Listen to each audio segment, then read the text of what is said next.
देखो, आज की वीडियो में पढ़ेंगे एनसीपी राष्ट्रीय पार्टी के बारे में। ठीक है, राष्ट्रवादी कांग्रेस पार्टी, एनसीपी जिसे हम बोलते हैं। ठीक है, इसकी जो स्थापना हुई थी 25 मई 1999। संस्थापक थे शरद पवार, पीएस संगमा और तारिक अनवर। एनसीपी के वर्तमान नेता जो हैं शरद पवार हैं, तारिक अनवर और प्रफुल्ल पटेल।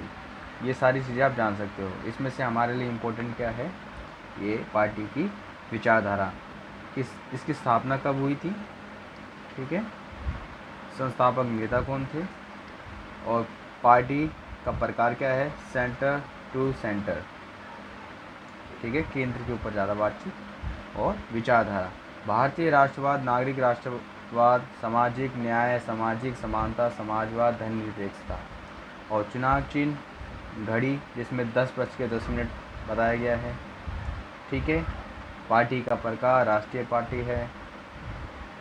ओके, चलिए हमें यहाँ से पढ़ना है और आप सबको अपने लिए मेन इम्पोर्टेंट पॉइंट्स निकाल के चलने हैं। जैसे कि प्रीवियस वीडियो में बता दिया गया है कि सब कुछ पढ़ने की ज़रूरत नहीं है, बस पार्टी की स्थापना, पार्टी की विचारधारा कैसी, इन सब के बारे में हमें जानना बहुत ज़रूरी है।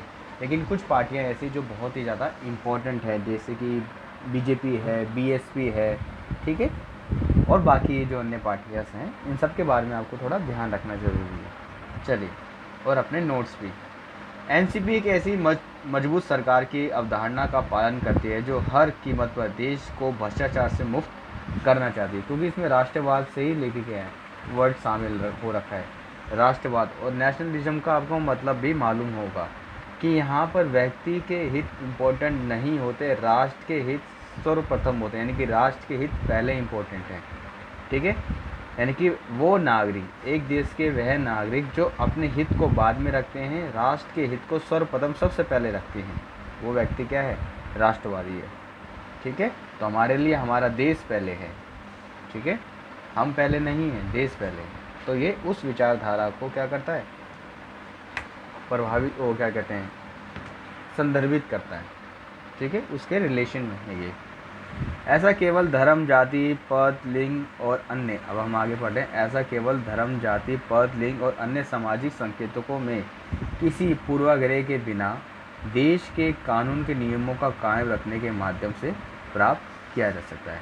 ठीक है, ये जो भ्रष्टाचार मुक्त समाज है, तो हम कैसे कर सकते हैं, धर्म, पद, लिंग, अन्य सामाजिक संकेतों में किसी भी पूर्वाग्रह के बिना, यानी किसी भी बदलाव वगैरह इन सब के इंटरफेयर के बिना हम इसको क्या कर सकते हैं, कायम कर सकते हैं कि सब भाई इक्वल है। ठीक है, इसी तरह ये किसी भी पार्टी के कामकाज की सत्तावादी राजवंशीय शैली को स्वीकार नहीं करती। ठीक है, किसी पार्टी के कामकाज की सत्तावादी, यानी कि किसी एक पार्टी का वर्चस्व या किसी में एक राजवंश से चलता आ रहा है, इन सब चीज़ों को वो एक्सेप्ट नहीं करती। जैसा कि आईएनएस इंडियन नेशनल कांग्रेस, जिसके खिलाफ एनसीपी ने जोरदार विरोध किया। ठीक है, यहाँ पे क्योंकि देखो एक राजवंशी चल रहा है, यानी पुत्र पुत्र पुत्र, एक ही पार्टी, एक ही परिवार, ये सब, इन सब के बीच में झगड़ा चलता रहता है। ठीक है, ये पार्टी, एग्जाम्पल के लिए आप ये लिख सकते हैं। ठीक है, ये पार्टी के संस्थागत और लोकतांत्रिक कामकाज में विश्वास रखती है। ठीक है, ये पार्टी जो है संस्थागत, एक सिस्टमेटिक तरीके से और लोकतांत्रिक कामकाज में विश्वास करती है। लोकतंत्र आप सबको पता है, जहाँ पे सभी लोगों की स्वयं सम्मति होती है, यानी कि सभी लोगों का शामिल होना और सभी लोगों की मंजूरी होना और सभी लोगों के तर्क वितर्क का भी ध्यान रखना। ठीक है, चलो, एनसीपी के सदस्यों का मानना है कि विदेश मूल का कोई व्यक्ति देश का राष्ट्रपति, देश का प्रधानमंत्री, मुख्य न्यायाधीश, सेना प्रमुख और अन्य कोई भी उच्चतम सीटों पर पद ग्रहण नहीं कर सकता। यानी कि कोई भी अंग्रेज विदेशी इस हमारे देश के उच्च पदों पे नहीं आ सकता है, नहीं बैठ सकता है या पद को ग्रहण नहीं कर सकता। ठीक है, सिर्फ भारतीय ही चलेगा, वो व्यक्ति जो भारतीय है उसी को ही ये उच्च स्थान दिए जाएंगे। ठीक है, ओके। और आपसे कभी पूछा भी जाए कि राष्ट्रपति की योग्यता क्या है, प्रधानमंत्री की क्या है, तो आप सबको पता है कि वह व्यक्ति भारत का नागरिक होना चाहिए। तो ये सीधी सी बात है ही। हालांकि मुख्य रूप से महाराष्ट्र राज्य में स्थित एनसीपी धीरे धीरे असम, गुजरात, बिहार, राजस्थान, आंध्र प्रदेश, मध्य प्रदेश और पश्चिम बंगाल जैसे राज्यों में प्रमुखता प्राप्त कर चुकी है।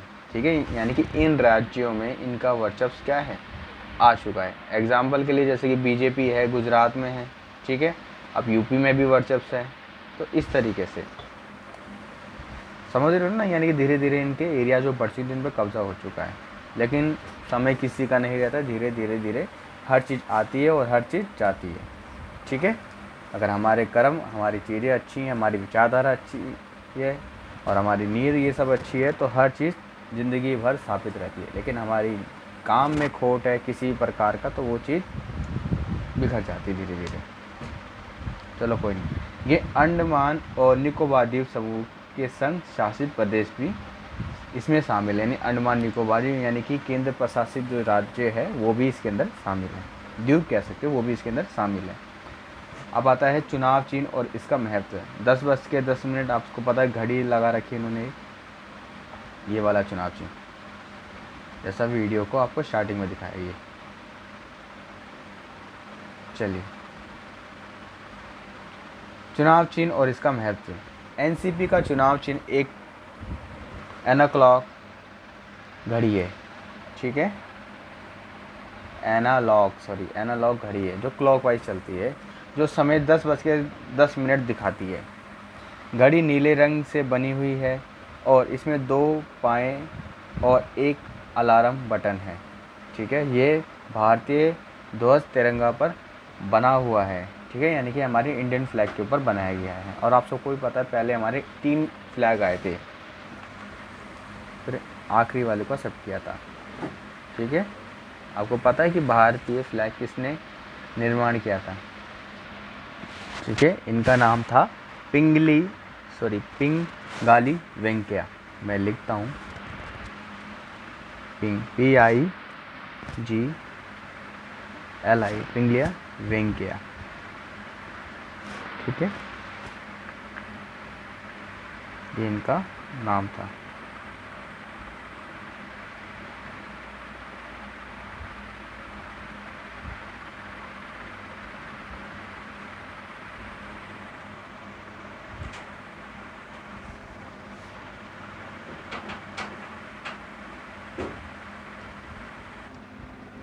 चलिए भाई, ठीक है, यहाँ तक आपको समझ आया होगा कि चुनाव चिन्ह कैसा है हमारा।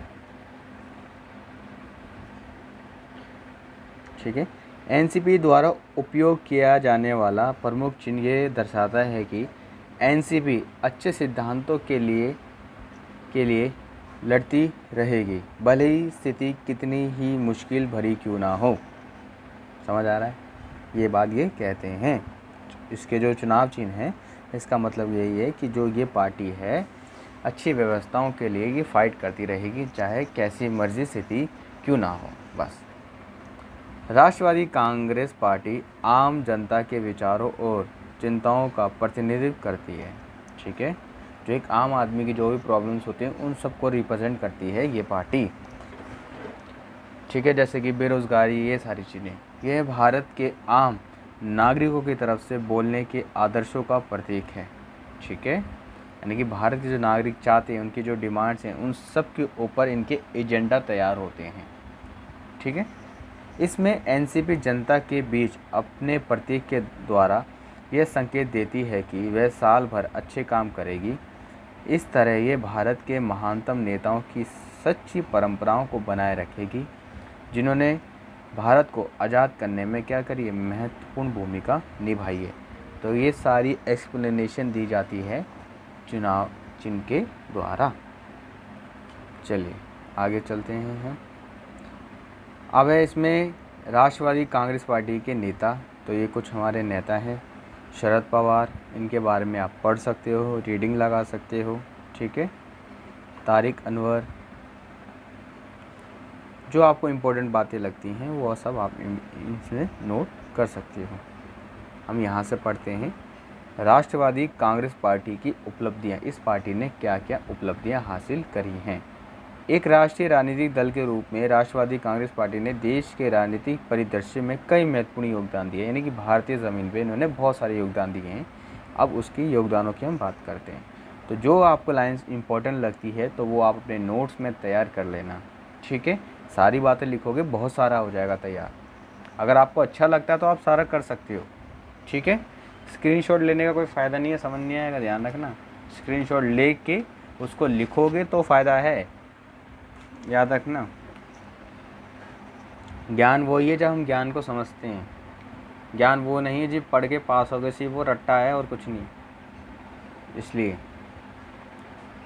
राष्ट्रवादी कांग्रेस पार्टी के पास कई प्रमुख फ्रंटल संगठन हैं, जैसे कि एनसीपी के छात्र, यानी कि ज़मीनी बहुत सारे ऐसे संगठन उन्होंने बना रखे, बहुत सारी शाखाएं, जैसे एनसीपी के छात्र शाखा, ठीक है, राष्ट्रवादी युवा कांग्रेस, कृषि कार्यकर्ता संगठन, ठीक है, जिसे राष्ट्रवादी किसान सभा कहा जाता है, ओके। अन्य संगठनों जैसे राष्ट्रवादी युवती कांग्रेस, ये महिलाओं के लिए, राष्ट्रवादी छात्र कांग्रेस, राष्ट्रवादी महिला कांग्रेस के अपने सक्रिय संगठन के माध्यम से देश में महिलाओं के लिए एनसीपी ने महत्वपूर्ण योगदान दिया है, ठीक है। ऐसे मतलब बहुत सारी शाखाएं इनकी बनी हुई हैं, ठीक है, ओके। जैसे कि आपने एबीवीपी, एनएसयूआई, ठीक है, इन सब के बारे में भी आपने पढ़ा होगा। ये भी एक नई पार्टियों के रूप ही है। जब आप दिल्ली यूनिवर्सिटी रेगुलर कॉलेज में गए होंगे तो आपने ये सब देखा होगा। चलो, कृषि क्षेत्र के रूप में शरद पवार को देश में कृषि की महत्वपूर्ण नीतियों के लिए कृषि रत्न पुरस्कार मिला है, जिसने भारत में किसान आत्महत्या, ठीक है, की संख्या को कम कर दिया। मतलब कि लोगों ने सुसाइड करना कम कर दिया था। इन्होंने ऐसी ऐसी अपनी पॉलिसी में कुछ नीतियाँ बनाई थी। इन्होंने बजट में खेती के लिए आवंटन में 2 से 4.5 प्रति वर्ष की वृद्धि की, यानी कि जो इनका बजट बनता है इनके राज्य में, इन्होंने एग्रीकल्चर के ऊपर अपना परसेंट बढ़ा दिया। वैसे भी हमें अपने देश के अंदर एग्रीकल्चर पे और स्वास्थ्य विभाग पे और शिक्षा विभाग पे और इन्वायरमेंट के ऊपर हमें ज़्यादा खर्च करना चाहिए, तो ज़्यादा अच्छा होगा। और दिल्ली में आपने देखा ही है कि अभी तो भले लॉकडाउन है, कुछ भी है, लेकिन पहले के मुकाबले अब दिल्ली के स्कूल काफ़ी ठीक हो गए हैं, काफ़ी अच्छे हैं, ठीक है। और दिल्ली का बजट सबसे ज़्यादा रहता है एजुकेशन वगैरह इन सब पे, देखना आप बाकी राज्यों से तुलना करोगे तो वो तो कुछ तो अच्छा है। तो हमें बस ये देखना चाहिए कि कौन सी पार्टी कम ख़राब है। ख़राब सभी हैं, कम ख़राब कौन है ये देखो, ठीक है, जो हमें कहीं ना कहीं डायरेक्ट या इनडायरेक्ट हेल्प करती हो, बस हमारे लिए ये ज़रूरी होना चाहिए। उन्होंने, चलो आगे बढ़ते हैं, उन्होंने यानी इन्होंने उत्पादकता बढ़ाने के लिए कई योजना शुरू की, जैसे कि मुद्रा प्रबंधन पर राष्ट्रीय परियोजना, स्वास्थ्य और प्रजनन क्षमता, जूट प्रौद्योगिकी मिशन, निकॉटन वगैरह, राष्ट्रीय कृषि विकास योजना और सामान्य रूप से ग्रामीण विकास, यानी इन सब के लिए उन्होंने अच्छे अच्छे पैसे, संगठन, योजना, ये सारी चीज़ें तैयार करी हैं, ठीक है भाई। इनके बारे में आप गूगल कर सकते हो और ज़्यादा जानकारी पा सकते हो। यहाँ पे सिर्फ इन संस्थानों के नाम लिए जा रहे हैं कि इस पार्टी ने यहाँ पर ये सारे योगदान दिए हैं। अब आता है P.A. संगमा, 1996 से लेकर 1998 तक लोकसभा के अध्यक्ष के रूप में देश के राजनीतिक विकास में प्रमुख भूमिका निभाई, ठीक है, यानी लोकसभा अध्यक्ष रहे थे ये। इन्होंने लोकसभा में शिष्टा बनाए रखी, यानी कि शांति, रूल्स, एक सख्त अध्यक्ष थे, ठीक है, यानी कि भाई शांति बनी रहनी चाहिए, कोई मिसबिहेवियर नहीं होना चाहिए। वह रेड क्रॉस सोसाइटी और युवा हॉस्टल एसोसिएशन ऑफ इंडिया जैसे कई संगठनों से जुड़े हुए थे भाई साहब, क्या बात है, ठीक है। मैं आपको रेड क्रॉस सोसाइटी के मुख्य उद्देश्य बता देता हूँ कि इनका काम वैसे है क्या, ठीक है। जैसे कि विपदा आ जाती है, ठीक है, या फिर युद्ध के समय होने वाली परेशानियों में लोगों की मदद करना, ठीक है, युद्ध के चलते घायल सैनिकों की सहायता, ये सब करना, और इलाज वगैरह इन सब में योगदान देना, हेल्प करना, यानी कि महामारी और आपदाओं में पीड़ितों की मदद करना, ये सब आता है रेड क्रॉस सोसाइटी में, ठीक है। युवा हॉस्टल यानी युवाओं के लिए यहाँ पे काम करना, इन सब के बारे में आप लोग गूगल पे और एक्स्ट्रा पढ़ सकते हो। अगर यहाँ पे हम डिस्कशन करेंगे तो वीडियो बहुत ज़्यादा लंबी हो सकती है, ठीक है। चलिए, इन्होंने सुविधाओं से वंचित बच्चों के लिए रात के स्कूल भी स्थापित किए, यानी कि बच्चे जो हैं रात को भी पढ़ सकें। और ऐसे बहुत सारे स्टूडेंट्स होते हैं जो तैयारी भी साथ साथ करते हैं अपने किसी बड़े एग्ज़ाम की, ठीक है, और उसके साथ साथ नौकरी भी करते हैं, ठीक है। कुछ लोग होते हैं जिनको नौकरी नहीं मिल पाती तो वो नाइट शिफ्ट करते हैं, जैसे कॉलिंग का हो गया, कुछ भी, मतलब कि नाइट शिफ्ट में भी ड्यूटी करी जाती है। कोई लोग रात को गाड़ियाँ चलाते हैं, ऑटो चलाते हैं, ठीक है, ई रिक्शा भी चलाते हैं कुछ लोग, ठीक है। तो ऐसे लोगों के लिए, अगर जिनके पास पढ़ाई करने के लिए पैसा नहीं है या है नहीं समय वगैरह, तो ऐसे वंचित बच्चों के लिए रात के स्कूल भी स्थापित किए, यानी कि रात को इन बच्चों को स्कूलों में पढ़ाया जाएगा। सुबह मतलब कि नॉर्मली चलता रहेगा स्कूल जैसे चलता है, और रात में कुछ बच्चे हैं उनको पढ़ाया जाएगा, ये सब। चलो, नागरिक उड्डयन उद्योग में पटेल ने महत्वपूर्ण बदलाव किए। उन्होंने देश में कई नए विश्व स्तरीय हवाई अड्डों की शुरुआत की। इस क्षेत्र में, ठीक है, इस क्षेत्र में अभूतपूर्व विकास की शुरुआत की। यहाँ पे अभूतपूर्व का जो मतलब होता है बहुत ही बढ़िया विकास, जिसको हम क्या बोलते हैं भाई इंग्लिश में, इसको भाई स्पेलिंग वगैरह गलत हो जाए तो ज़रा देख लेना। जिसका मतलब होता है भाई बेमिसाल, ठीक है, बेमिसाल इन्होंने विकास किया, बहुत ही शानदार। तो ये इस वर्ड का मतलब है, ठीक है। घरेलू उड़ान कनेक्टिविटी बढ़ा दी गई, ठीक है, डोमेस्टिक एयरलाइंस को भी बढ़ा दिया गया, यानी कि जो हमारे देश में एयरलाइन चलेगी, जैसे दिल्ली से मुंबई, मुंबई से तमिलनाडु, ये सारी चीज़ें। अंतर्राष्ट्रीय एयर इंडिया उड़ानों को लगातार उड़ान भरने के लिए प्रोत्साहित किया गया, ठीक है। तो इन्होंने ये सारे काम किए, उपलब्धियाँ। तो अगली क्लास में हम पढ़ेंगे अखिल भारतीय तृणमूल कांग्रेस, इन सब के बारे में हम अगली क्लास में पढ़ेंगे। आई होप आपको ये आज की क्लास समझ आई होगी। आप इम्पोर्टेंट बातों को नोट करें, ठीक है, जैसे पार्टी की स्थापना कब हुई, पार्टी की विचारधारा क्या है, ठीक है, पार्टी का चुनाव चिन्ह कैसा है, और पार्टी ने क्या उपलब्धियां प्राप्त की हैं, इन सब चीज़ों को आप रखें। और जो इम्पोर्टेंट नेता हैं उनके नाम याद रख सकते हैं, ठीक है। जैसे कि ये जो पहला है आपको यहाँ से मिल जाएगा ये सारे पॉइंट ऑफ व्यू। चलो, मिलेंगे आपसे हम नेक्स्ट वीडियो में। अगर आपको वीडियोस अच्छी लगती हैं तो भाई आप ज़रूर क्या करा करो, कमेंट करा करो और चैनल को सब्सक्राइब करा करो, ठीक है। वो इसलिए क्योंकि आप सभी को मालूम है मोहब्बत जो होती है दो तरफ से होती है, एक तरफ नहीं होती, ठीक है। मोहब्बत इनसे सपोर्ट करेंगे, लेकिन मोहब्बत टू वे होती है सर, मोहब्बत दो जगह से चलती है, ऐसे मोहब्बत नहीं चलती। इसलिए भाई आप सब चैनल को सब्सक्राइब किया करो, ठीक है। और आपके पॉजिटिव रिस्पॉन्स से हमें बहुत अच्छा लगता है, ठीक है, वीडियोस बनाने को और मन करता है, ठीक है।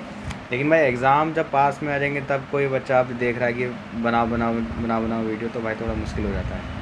आप भी समझते इस बात को। मिलेंगे आपसे अब नेक्स्ट वीडियो में। Okay, bye, thank you.